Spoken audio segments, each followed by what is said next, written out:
Yo, feels like it's been a while. Oh, bring that sucker up closer to your face, as your Hogan would say. That's what it is. So, I have notes. It's somewhat organized. Episode 11, apparently. We'll start this. Yo! Really? Can I take your eggs out? My? Your eggs out of pot. Yeah. Use it to fry. Sure. We'll probably eat in like Put them- 3 minutes. Sure. Where are you gonna put them? Oh, let's just put them in another container, yeah? Yeah, in a container. Thank you.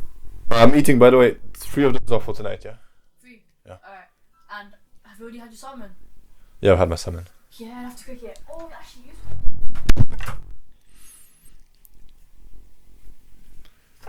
Should restart, but I won't. First note. So I worked on the pass on. I don't work Tuesday or Monday. On Wednesday, I worked on the pass. Disastrous. One of my worst. Is that can you say it in English? Prestation.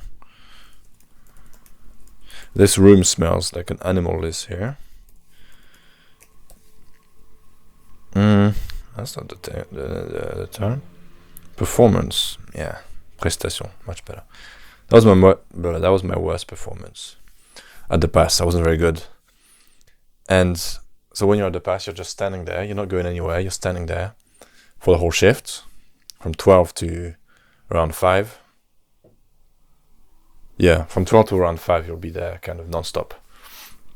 And towards the end of shift, one of my colleagues started going into their breaks. And so there was right next to the pass, there's a bar. There's the bar. There's there's room for 2 seats. So that's people sit there to eat. And so they're right next to the person who's working on the pass. And they can see into the kitchen. So it's, some people, they demand, they want to sit there specifically. And some people, we sit them there and they say, I'm good. That's too much. I just want to chill. And when you're on the pass, you're sat right next to them. I know how to serve the food, so at times I would serve food to the tables behind me and to their table when there wasn't anyone else available nearby. And towards the end of shift, the waiter whose section that is, that area right next to the pass, was off. It was his break. And so the lady on the bar asked me a question. I don't remember what, doesn't matter. But I was happy that I got to interact with her. And so it reminded me of how, before I was a waiter, how much I craved the ability to interact with guests. If you're a runner, there's no reason ever for you to have a conversation with a guest. There won't be the opportunity anyways. And so I remember when I was a runner, looking at everyone else in the restaurant who wasn't a runner, except the people in the kitchen, interacting with the guests, and I thought I want to do that. I want to talk to people, because as we all know, when you talk to people, you can learn things. You can, it's a good thing, talking to people. But at the same time, I was very reticent because I'm not very comfortable with it.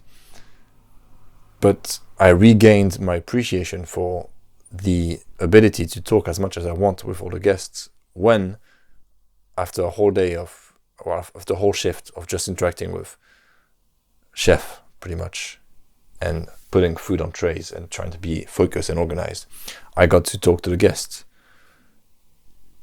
And so, I regained. So it put me back in that mind frame of, I wish I could, that would be nice to do that. It's nice on every level. It's uncomfortable, but it's, as a result, it's teaching me something, and I am improving by doing that. So I was reminded of that by bar 8 or table 38 lady. And it was different, because in the past where I thought about this, I want to be on the floor and talk to the guests, even though it scares me, it was from a place of, I've never done it before. So, now I felt that same thing of wanting to talk to the guests. Well, I didn't feel that. I got to talk to the guests, which reminded me that, for the past 5 hours, I hadn't been able to. And that made me think of the past where I wanted to be able to do that. Except this time I was prepared. I knew, I know the menu, and I'm relatively comfortable with interacting with guests now. So when the lady asked me a question, I was kind of quick to give her, to talk to her, and made her feel comfortable, and that was nice. Small improvements. So I guess I should be more grateful, and I should work harder in my position as waiter, thinking about how it wasn't always available.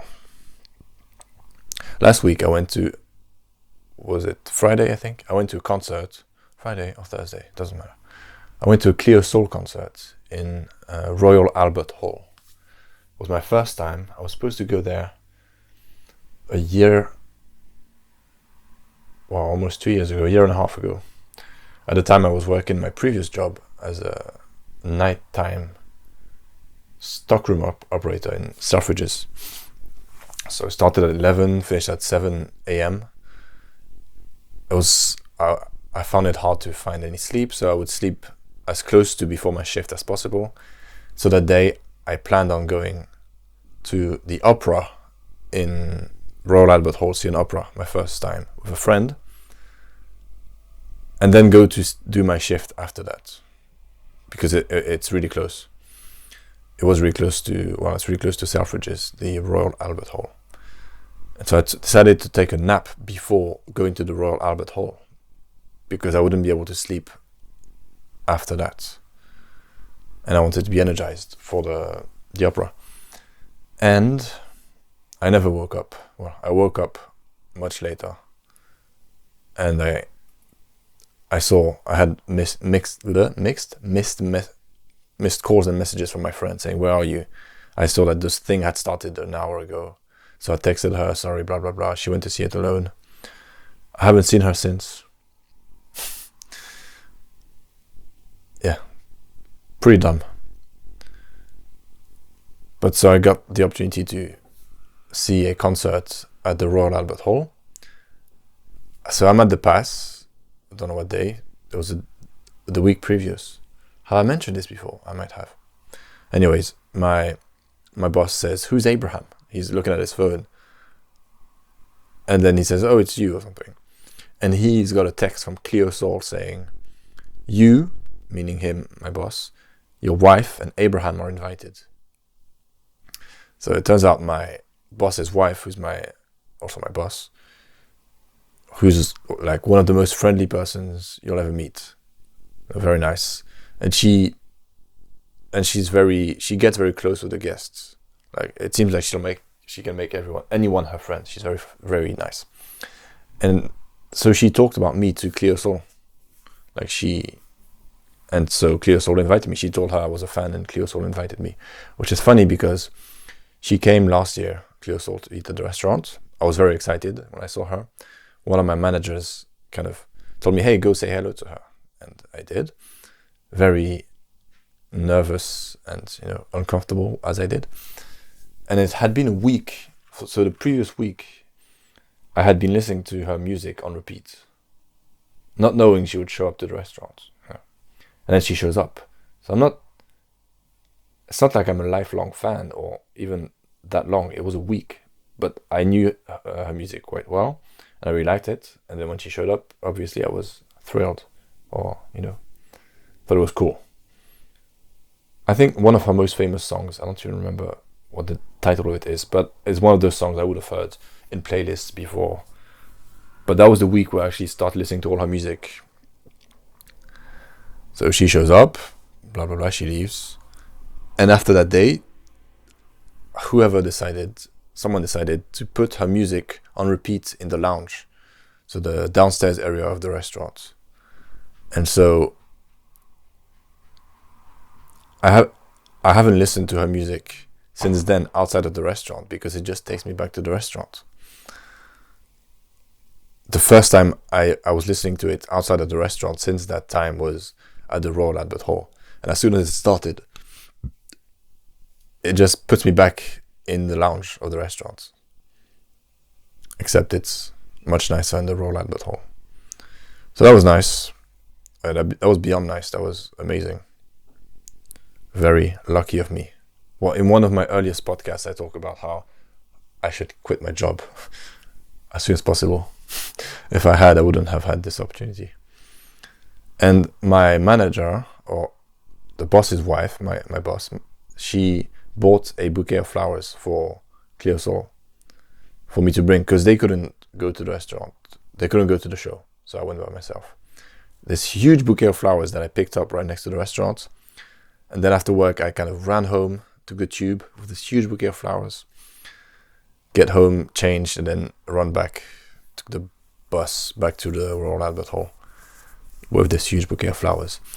And I thought about it, and it wasn't even based on reactions of other people. Immediately I thought to myself, because I suppose I'm so self-conscious, I thought, what do you think when you see someone with a huge bouquet of flowers on the street? Like, immediately you think to yourself, oh, someone's lucky, you know, meaning someone's going to be receiving flowers, which is a nice gesture, and someone's fortunate enough that they have a special someone, so to speak, that they can offer flowers to. So immediately I think to myself, I think that. And maybe it's because of that idea in my mind, but it seemed like a lot of people were looking at me and at the bouquet of flowers, you know, and thinking this. A lot of people smile at me, and I just thought, how to explain this? Thought a few things. So a bouquet of flowers is definitely an expression of love. And there's another word I was thinking of, love and not attachment, maybe attachment. Love, passion, I don't know. But it's something that's immediately kind of recognizable and attractive. It's something that makes people... It's something just that's, as far as you can tell from the outside, it's something that's entirely positive and nice and good. Like, I was on my way back home on the bus after I took the tube, and there was a guy with flowers, a bouquet of flowers on the streets. And immediately I looked at him and I thought, oh, someone's lucky. And I think we can't help but feel this positivity, or this positive energy when you see someone with a bouquet of flowers, when you see someone that's clearly, that has, I mean, you can feel jealousy, I suppose, and other negative emotions. But I think that the natural reaction is that it feels good, even just as an outsider, to see this. It's something nice. And that's because love in itself is something that's attractive and that we all aspire to, I think. And when you love someone, I think that there's a part that you have to love yourself as well. So it's just a beautiful thing to see someone in love. And so it made me think also about I'm saying love a lot in this podcast. I could title it Love, but that's just a shit title. But so it made me think of that, about love. And how do I say this? Love. Love, so many things I got to tell you, but I'm afraid I don't know how. I like this song. On the topic of love. So my mother always used to tell me when I was a kid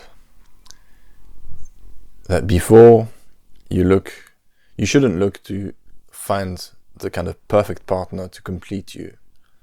You should look to complete yourself first. And that's when you'll find the right person. Just the idea that a lot of people get into relationships because they feel like something's missing. And so they want to find a person that's going to complete them. And it sort of goes hand in hand with this idea. Does it? I think maybe. That I heard recently.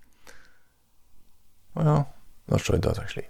Anyways, I heard this idea recently that I have no clue where. And I'm not saying I agree with it, but it's an interesting idea that you can't love anyone if you don't love everyone.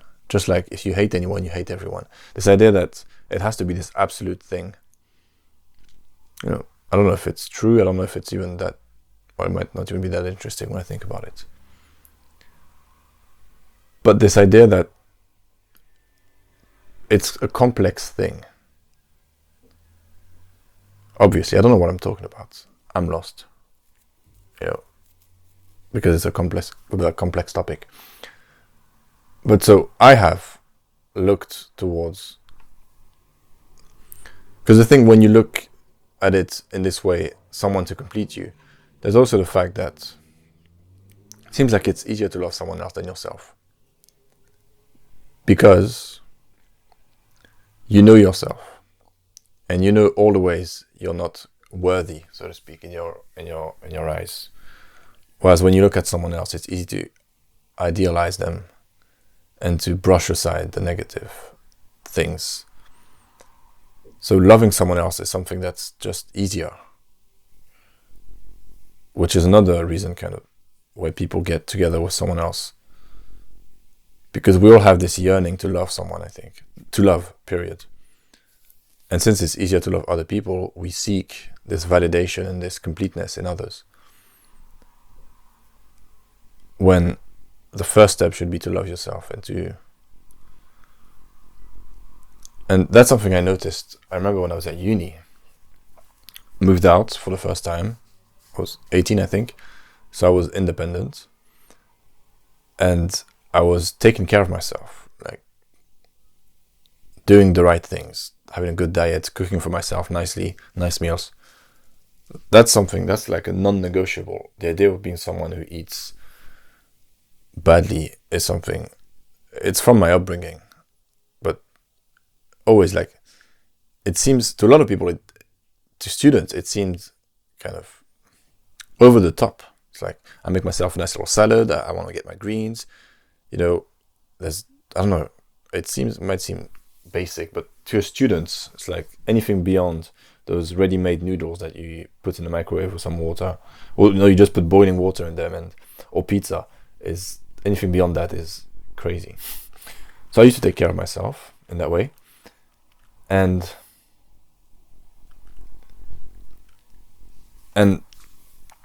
well, I was told by, not roommates, what is it? It's housemates. Yes, housemates. Like, they told me about it, how I seemed, I guess, to love myself, and how that was an attractive thing. I just had this aura about me that I had things figured out in a way. And so in the same way that carrying a bouquet of flowers and showing that you love someone else has this attractive quality, the attractive thing is love itself, I think, is this ability to love.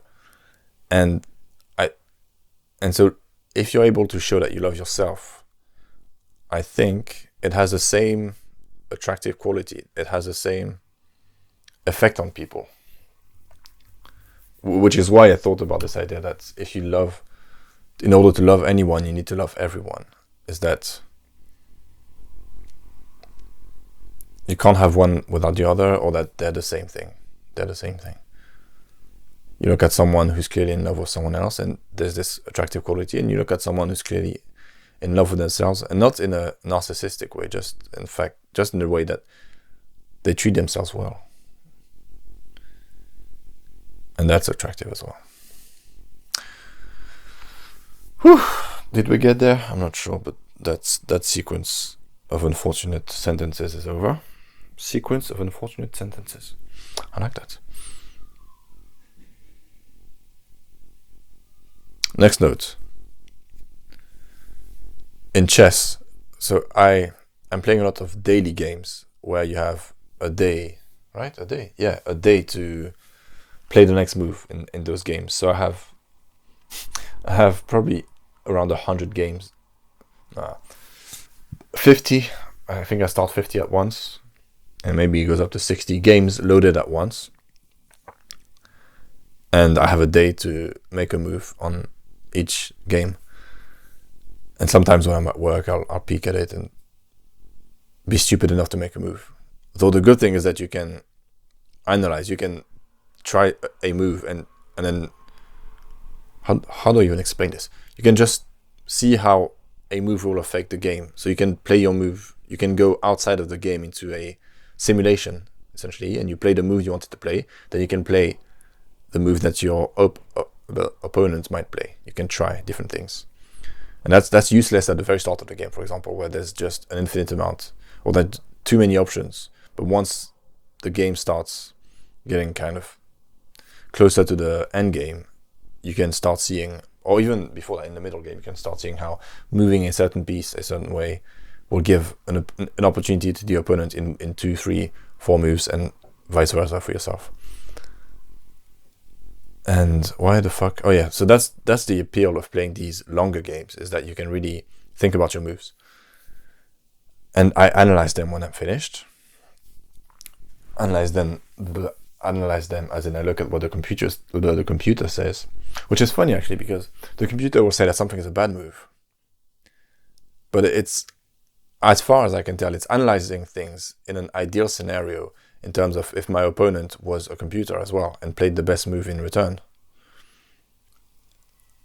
A lot of the time I'll get very rarely I'll get a brilliant move, but I've gotten brilliant moves that followed terrible moves, because I'll make a terrible move and then my opponent, instead of capitalizing on that, will also make a terrible move, which will allow me to make a brilliant move, which is to say that the computer will analyze my game.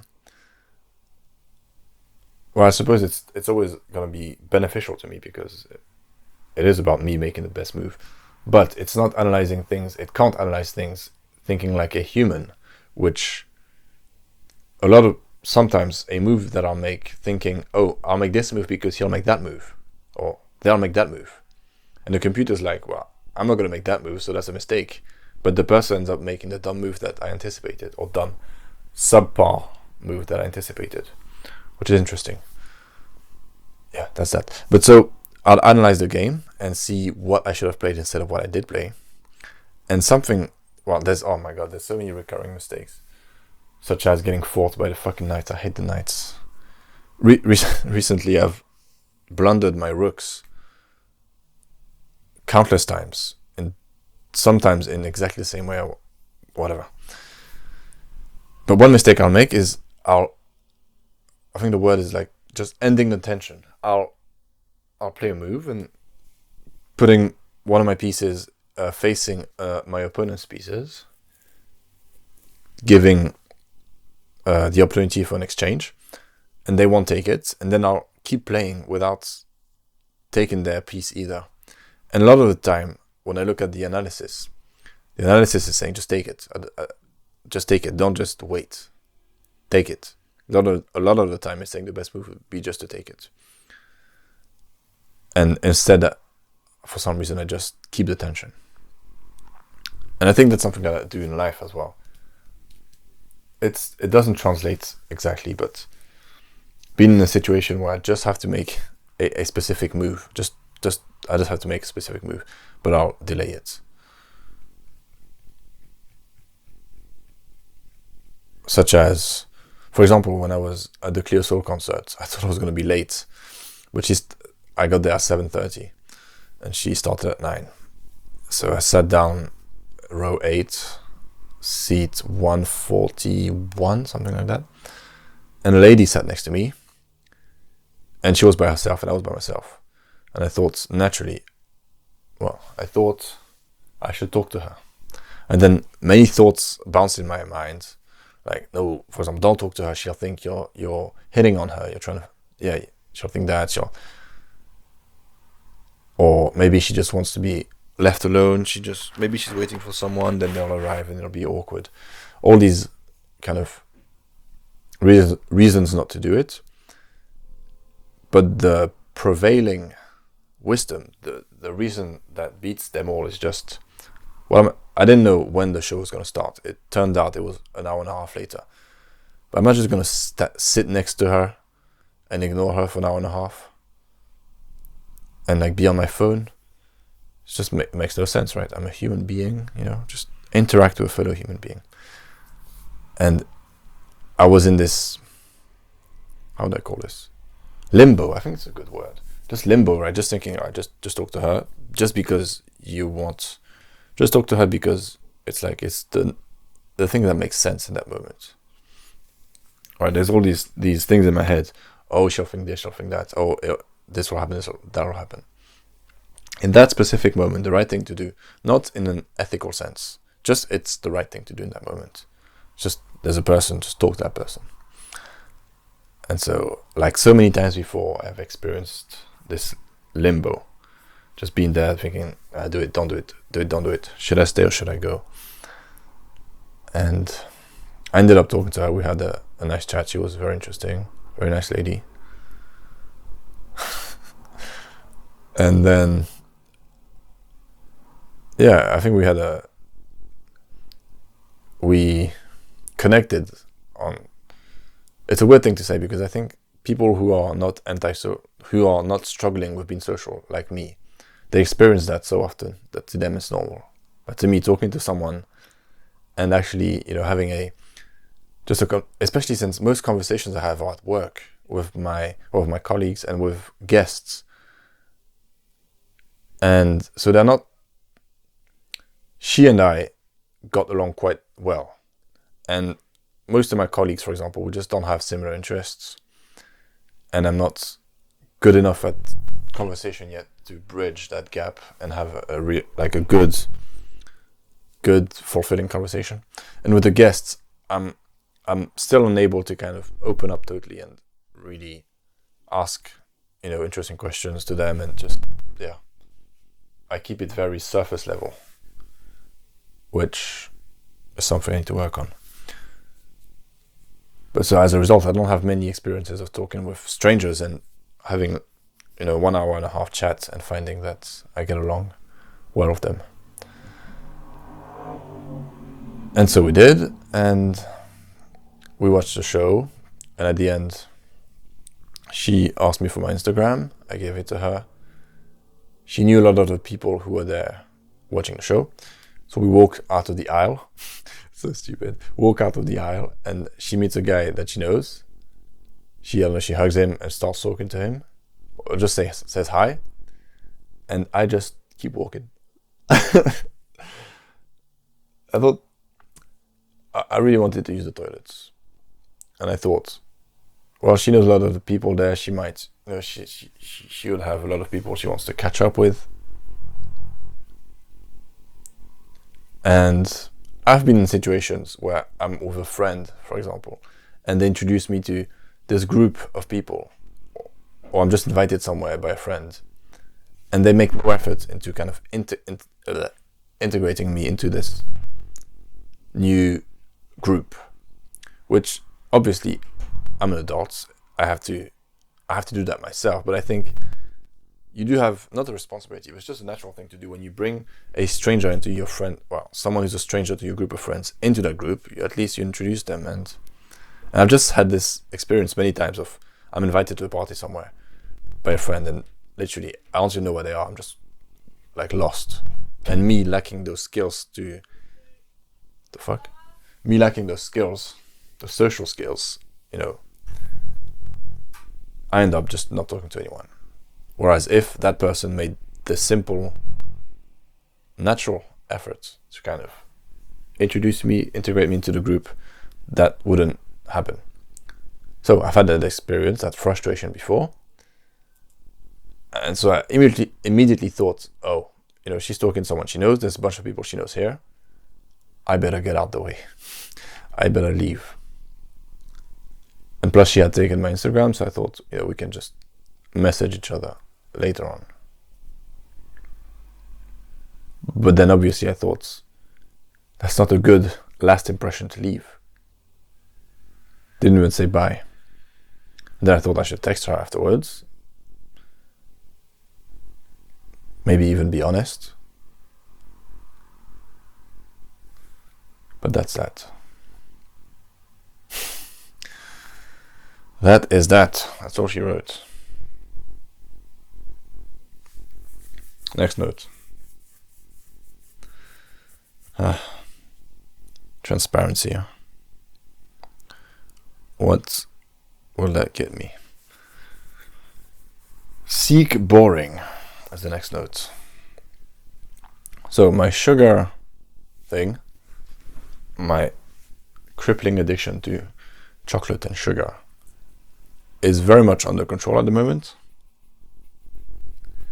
And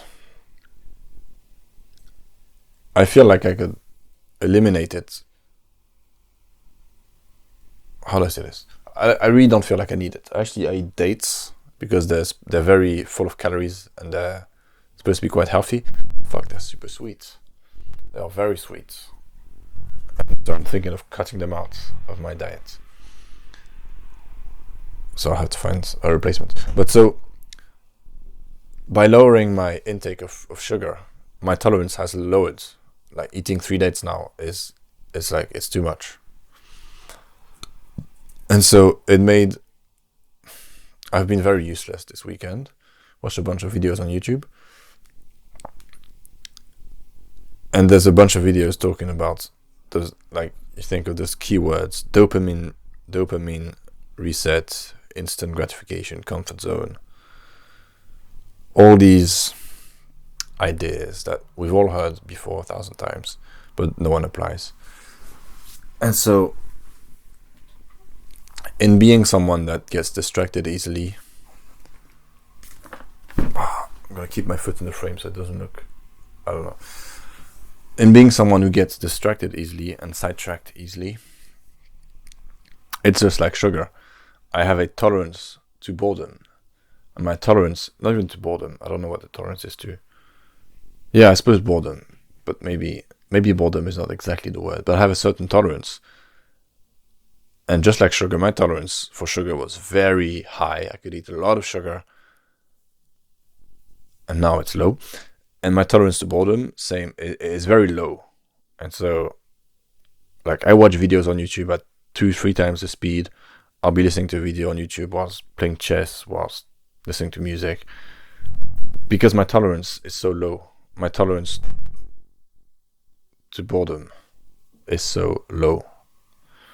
And that's a problem everyone suffers to nowadays, because these programs are made to retain our attention. These programs, as in social media, as YouTube, their goal is to retain our attention. I'm saying this like I know anything. It seems to be the case that their goals are to retain our attention, so that we watch more ads and they make more money. I'm sure it's a lot more complicated than that. But retention is like one of the key words.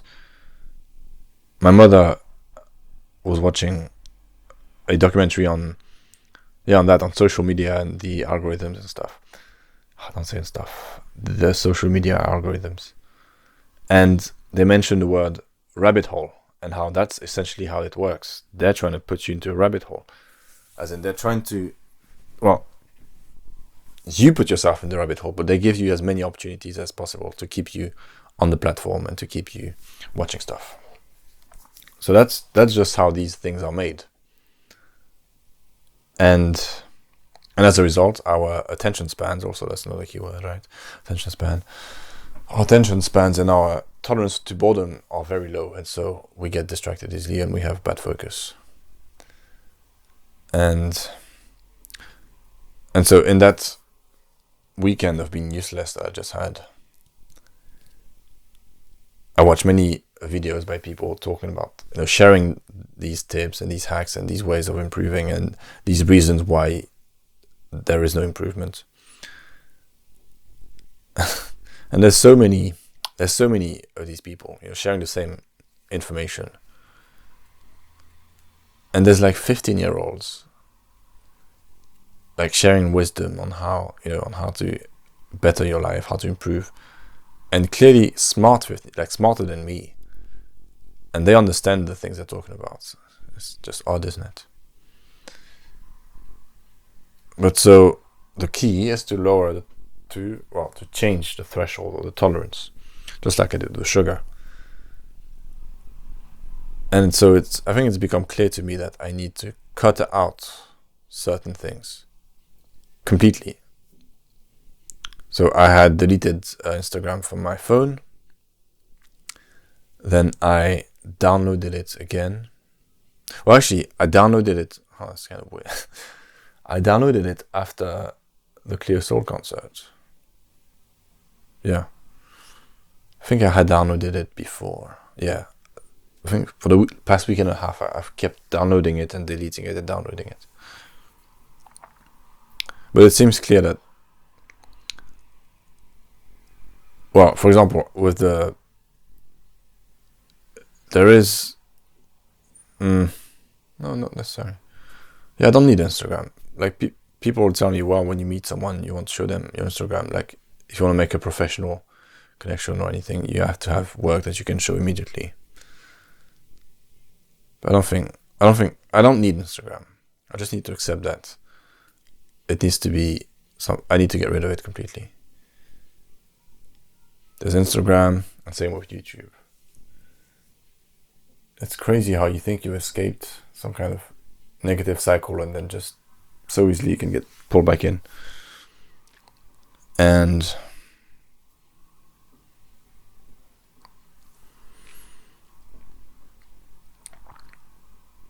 don't know if it's the correct word exactly, but I relapsed. If that's, it had been 6 months since I watched any pornography, and last week I fell back into the hole, so to speak. It's a weird thing to like. I'm definitely getting to the limit of things I'm comfortable with sharing. But it feels disingenuous not to share it.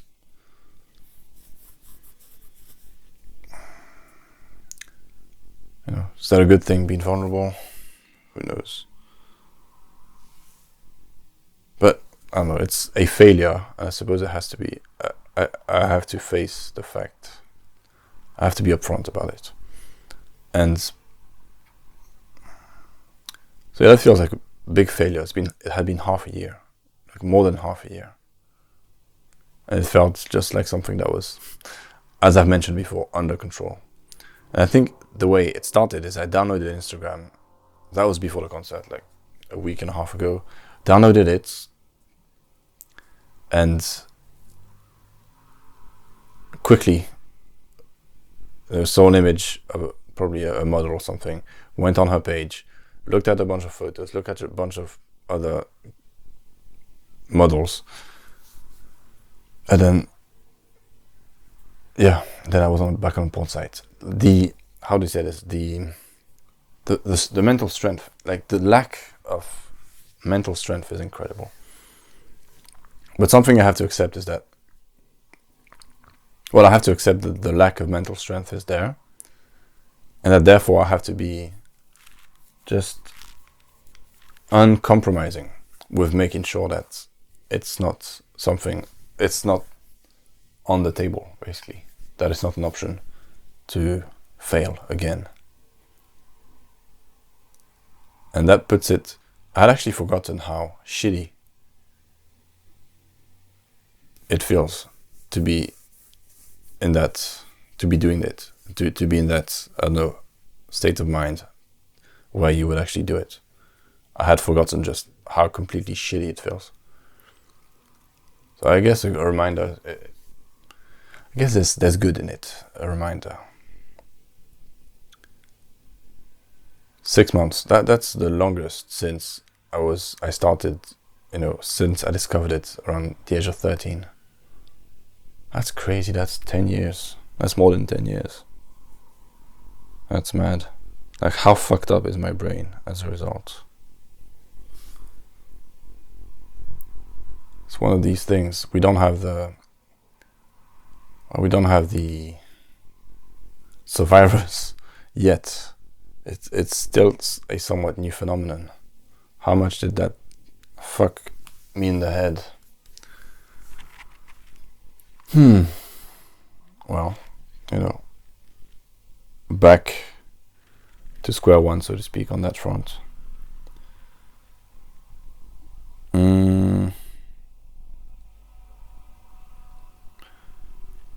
But so yeah, I need to be at peace with the fact that I have to make my life more boring. All this short form content, all these things, they're just fucking with my head. They just have no...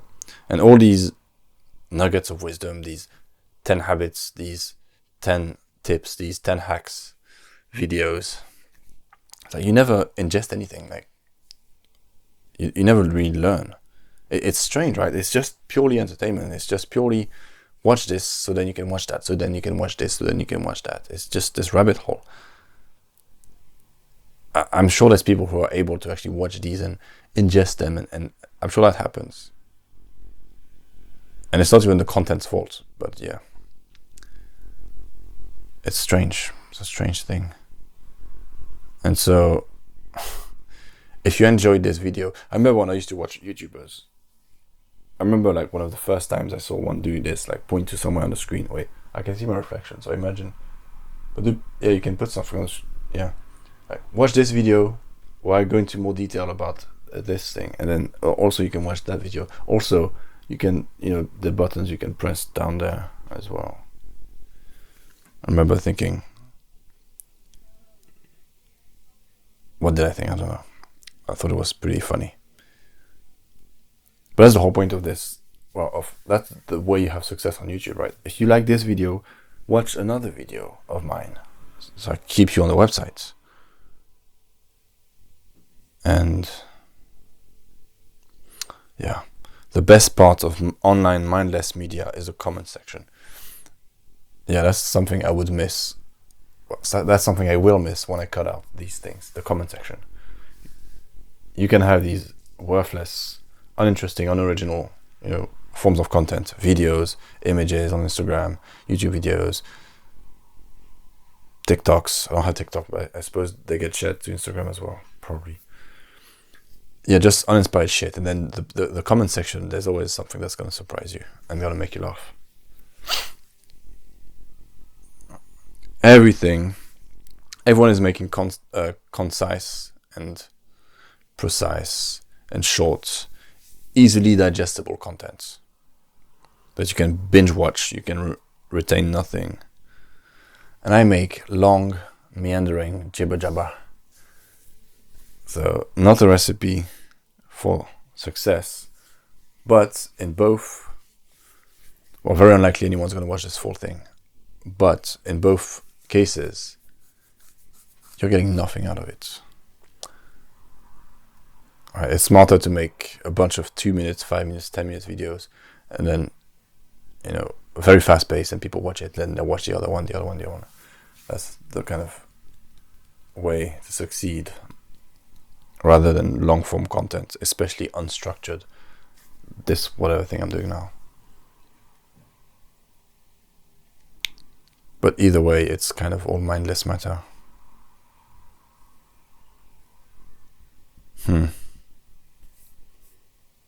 Yeah. I consider myself a very creative person. And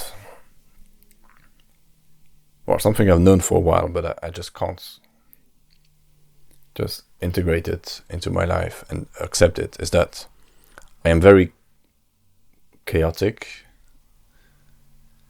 and I see myself as a creative, and the only way I'll be able to be successful in that way is if I am able to structure my life in a very regimented way. I have to be cold and calculated and just cut out a bunch of things and, be ruthless in that regard.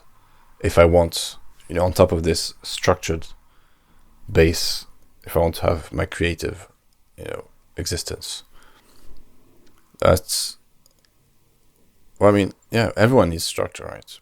But it seems like if you're someone like me who's very naturally just, chaotic, you need even more structure. It's a bit counterintuitive. You think to yourself, I'm a creative person, I have to accept the fact that my life is chaos. But I found that when I was when I was happiest is when I accepted that I need to cut out so many things and be ruthless in selecting what I do with my time. I'm pretty happy this is episode 11. So I've done 11 of these, one every week. You know, consistency. Maybe a bit more improvement would be nice. We'll get there.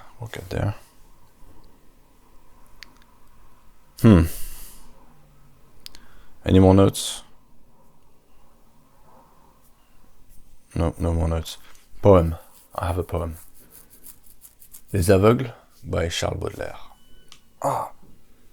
So. Contemple-les, mon âme. Ils sont vraiment affreux. Pareils aux mannequins, vaguement ridicules, terribles, semblables aux somnambules, dardant on ne sait où, leur globe ténébreux. Leurs yeux, d'où la divine étincelle est partie, comme s'ils regardaient au loin, restent levés. Au ciel, on ne les voit jamais vers les pavés, penchés rêveusement, leur tête appesantie. Ils traversent ainsi le noir illimité, ce frère du silence éternel, ô cité, pendant qu'autour de nous, tu chantes, ris et beugles. Et prise du plaisir jusqu'à l'atrocité, vois, je me traîne aussi, mais plus que hébété. Je dis, que cherchent-ils au ciel, tous ces aveugles?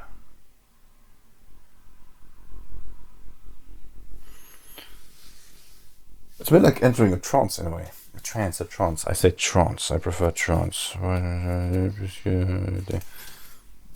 don't think I made any mistakes. Yeah, it's a bit like entering a trance. It's interesting. When you're performing, I think it's like being in a flow state, in a way. When you're performing, I heard a definition for flow state is when what you're doing is on the verge of being difficult. Or being too difficult. It's when you're doing something that you enjoy, but that requires your full attention because it's a bit difficult.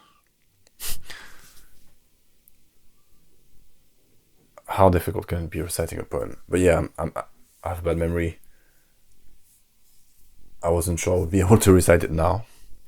And so that put me in an extra focused kind of state of mind, and at the same time I was trying to recite it well. There was a part of performance. Interesting. It's weird how easily I forget everything, really. Just how it feels to recite a poem, because it's been 3 weeks that I've been stuck on the same one. But yeah, it feels nice. Don't know exactly how to describe it. It feels nice. I'm currently, last time I weighed myself, which was yesterday before bed, I weighed 79. Was it? Yeah. I weighed 79.4, which is my PR or my PB, whatever you call it. It's my highest weight I've ever weighed myself at, and I'm almost certain it's the heaviest I've ever been. Which I'm 6'3", so it's not that high. It's not high, but I was very light. I weighed myself about a month and a half ago, something like that, at 69, which was the lowest I ever remember weighing myself at. And I don't know, I'm gaining weight finally. I don't feel like anything's changed. I don't feel like I look different, and I don't feel heavier or anything. I thought getting to 80 would be like 80 was the goal. I thought getting to 80 would be so, I'd feel so different, and I'm pretty much at 80. I don't feel any different. So now I'm gonna go for 85, and then probably 90. And how exciting is that? How boring is that? No, but what's strange is that it's something that I wanted to do for such a long time, and I never really focused on it enough. And this time I just accepted the discomfort of eating more than I'm used to and just shoving calories into my body by any means necessary, and doing it repeatedly, day after day, meal after meal, and I'm seeing results.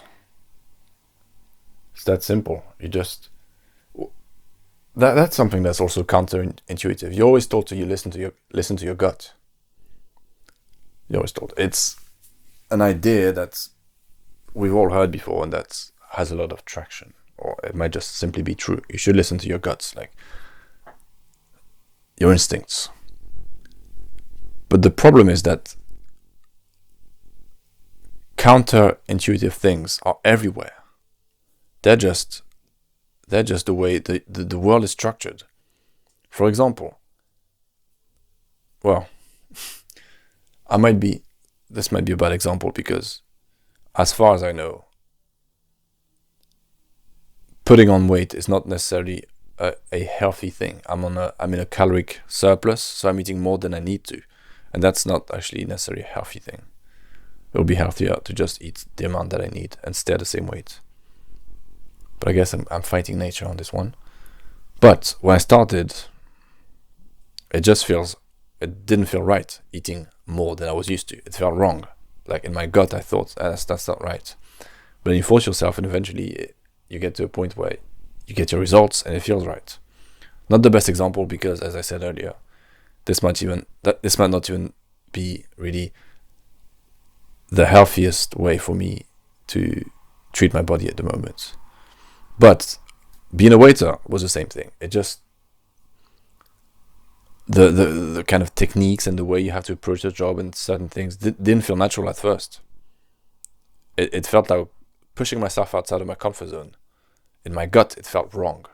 That's what I'm trying to say. And yet, after kind of pushing myself repeatedly, I see the results.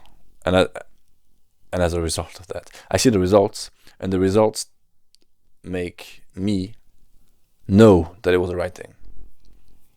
But before that, it was just doing the wrong thing over and over again. That's what it felt like, just forcing myself to do something I didn't want to do, and that felt wrong. Even though I sort of knew it was right, it felt wrong. Like, that's something I've experienced a lot. One such video is, as I mentioned earlier, by some 15-year-old super smart person, probably not 15 years old, but doesn't matter, talks about how it's hard to improve yourself, because this version of yourself that's doing the bad thing, so to speak, that's doing the negative thing, doesn't want to die. I thought that was an interesting way of visualizing it. So this version of yourself that's addicted to whatever substance, or to porn or whatever, it exists. It's like it's a you that exists, and it wants to keep existing, just like you want to exist. And so if you stop doing that bad habit, that version of you is doing its best to get you back to it, because it wants to exist. I don't know, I thought that was a nice way of visualizing it. And so that's why it feels wrong, because it's an actual version of you that feels that that's the right way for it to live. And you just have to push through that and tell that motherfucker to get the fuck out of your life.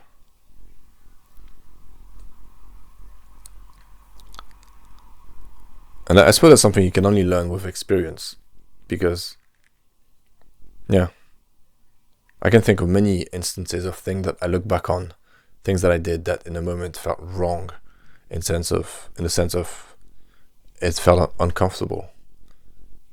And then I look back and I think, oh, thank God I did this, thank God I did that. Clearly that was the right thing to do. I guess it's a question of being able to identify. Yeah, I think it's also that, is being unable to differentiate between a gut feeling and just being uncomfortable. If you spend so much time in your comfort zone, you will feel uncomfortable very easily. So you might be unable to differentiate between, oh, I feel uncomfortable because I'm leaving, my home, my little comfort zone, and oh, I feel uncomfortable because this is actually my gut telling me that that's something that I shouldn't do, or that's something wrong. Yeah, my internal kind of receptors and instincts are all fucked up. That's the problem. I can't trust my instincts because they're all fucked up. Something I gotta work on. Well, I think we're about done here. Oof. I went today I hit my PR in squats, which means nothing. It's the first time I squatted any weight that wasn't just mine or my brother. Nonetheless, it's my PR. First time I use nonetheless in this podcast. It's my PR.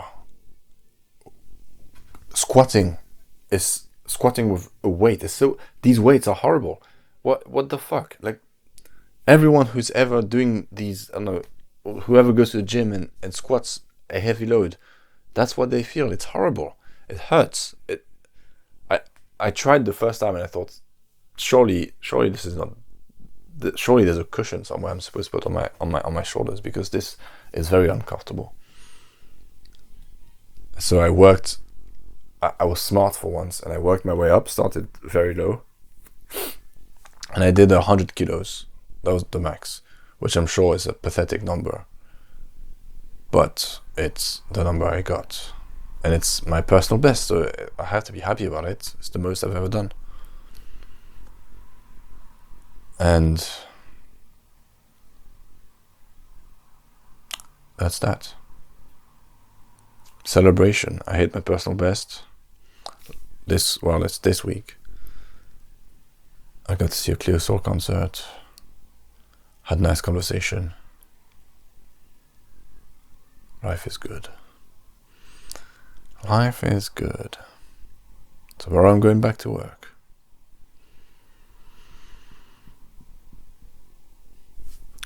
I should do this. Summarize the whole whatever just happened before. Summarize. In summary, eliminate distractions. Simplify. What's the word? There's not a word. Oh, there's a nice word. Simplify, not simplify. A word that's like simplify. Not simplify. It's a word. It's like synthesize, but it's not synthesize either, because that's just not the word we're looking for. So like streamline. Oof, I found it before I used Google to cheat and find it for me. Streamline. A quote I found somewhere, attributed to what's his name, Marcus Aurelius, something like that. Everyone has heard a quote by him in the recent years, because Stoic philosophy and everything is everywhere on YouTube. Whatever. The quote is something like this: do less so that you can. I think it wasn't even the original quote, it was a paraphrase of the quote, but it was shorter than the original, which makes it better. And I'm trying to paraphrase that, but I don't remember either quote. Something to the effect of do less so that you get the dual satisfaction of doing less and of doing what you do better. Well, it was really elegant. Way to, elegant bit of wisdom. Do less so that you get the double satisfaction of doing less and of doing whatever you do better. Doing less better. Do less better. Right? That sounds cool. It's like you're doing less. That's cool. And you're doing it better. So it's double win. Same thing as the rabbit, the man who chases two rabbits catches none. Same idea. So, summary of this current episode: do less and do it better.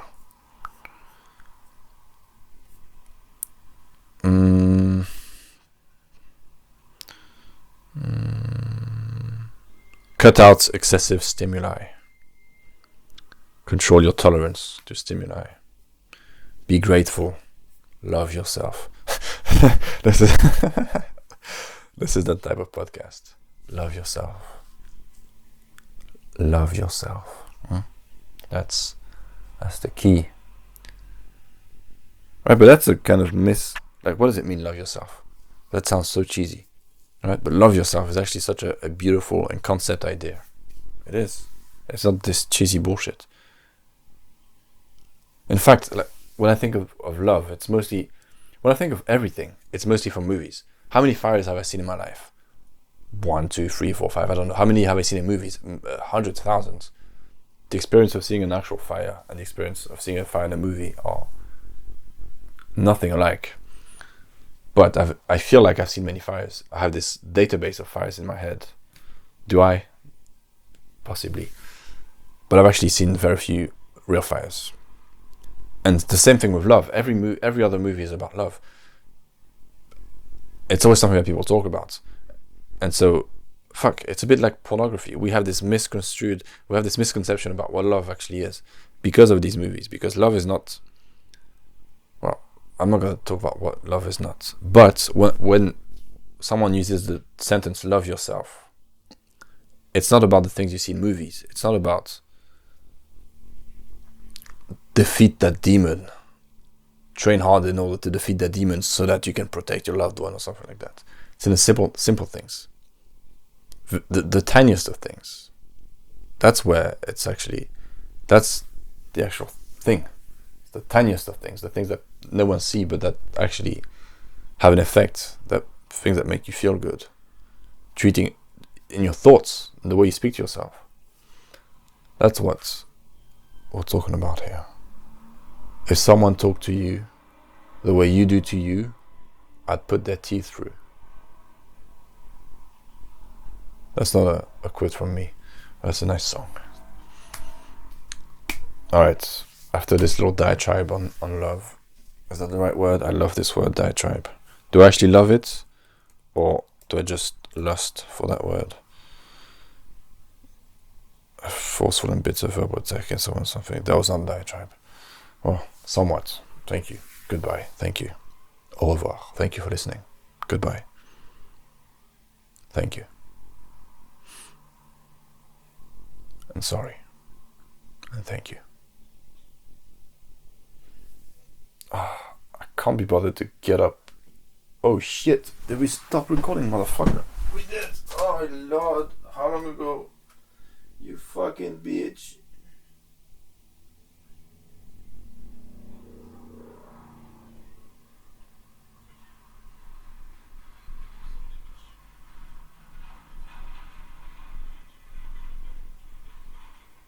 Yo, motherfucker. Oh, my back.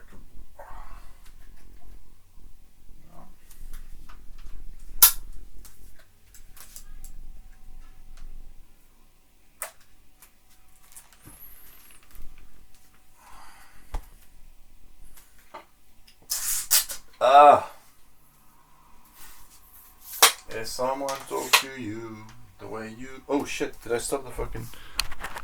Ah, dumbass. Alright, thank you.